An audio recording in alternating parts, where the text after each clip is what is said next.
Polymorphic functions. A polymorphic function is a function that applies to many different types of data.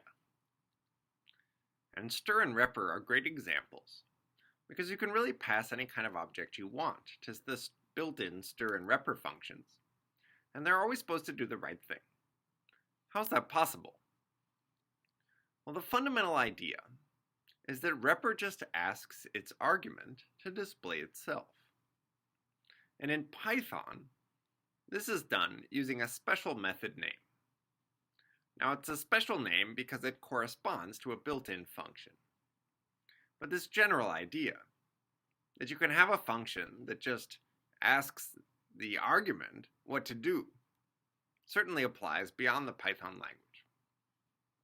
Okay, so repr in particular just invokes a zero-argument method called __repr__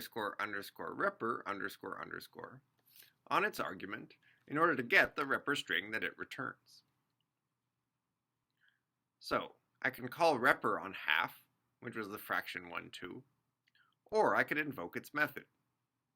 Invoking the method gets looked up in the class, so it's really the fraction class that knows how to generate the repr string for a fraction. It's not the repr function. And likewise, stir invokes a zero-argument method that is correspondingly called __stir__, another special method name. And so I could invoke this method directly if I wanted, and that would generate the stir string for a fraction. So there's a really important idea here. You could write a function, like stir or repr, that actually doesn't have much logic at all. It just defers to the argument that comes in to decide what to do by invoking a method on it with a particular name. So let's talk about how repr and stir are actually implemented. It turns out that it's slightly more complicated than what I described. Instead of just invoking the repr method on its argument, an instance attribute called repr is ignored. Only a class attribute called repr is invoked by the repr function that's built in. How would I implement that? So which of the following function definitions corresponds to a function repr that takes in some argument, looks up the class attribute called __repr, and invokes it? Here are 5 options. Only one does what I described. Think about it for a minute. I'll tell you the answer in 3, 2, 1. This one manages to skip instance attributes or ignore them by looking up the type of the argument. That gets you the class, and therefore asking for the repr attribute of the class is guaranteed to give you a class attribute. Now it's a class attribute that's a function, and that function is not a bound method because it's looked up on the class. So you have to explicitly pass in x in order to have this class attribute invoked on the particular argument x that we're interested in. We'll look at an example in a moment. Stir is also complicated, even more complicated than repr. An instance attribute called stir is ignored. If there's no stir attribute at all on the class, then calling stir just returns whatever repr returns. So by default they're the same. It's only if you explicitly make them different that they differ. We're using an important idea here. It's called an interface. So when I talked about object-oriented programming in the first place, I said that the central to this metaphor was that objects would pass messages to each other, and that's how they would interact. Now the mechanics in the language is that they just look up attributes or methods, and that's how they communicate. So that's the idea of passing messages. Passing messages is the metaphor, looking up attributes is what we actually do in order to pass messages around. Now the attribute lookup rules are designed in a special way. They allow different data types to respond to the same message, just by having the same attribute name.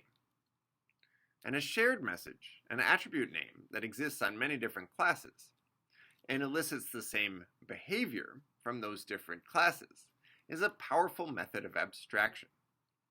That's what we'll call an interface. An interface is a set of shared messages and some specification that tells you what they're supposed to do, what they mean.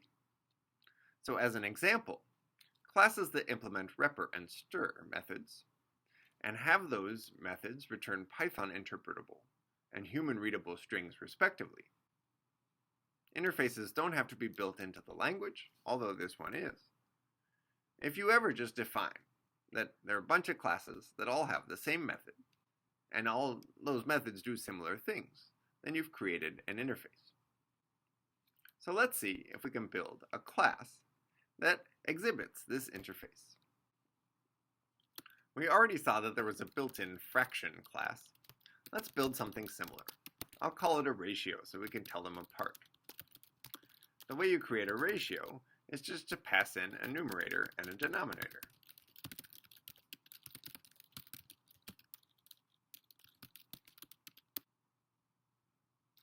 If we want instances of the ratio class to be able to display themselves, we need to define a repr method. It will return a string, the string ratio, followed by parentheses. Here we have two different gaps within our string that we fill in using the format method on strings. Self.numer fills into the first or zero indexed gap, and self.needom the second.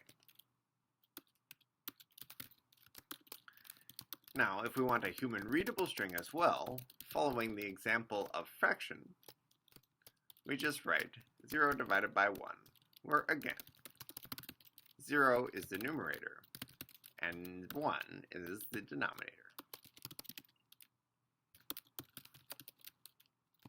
Now we can create a ratio, half, print out half, and we'll get the human readable version.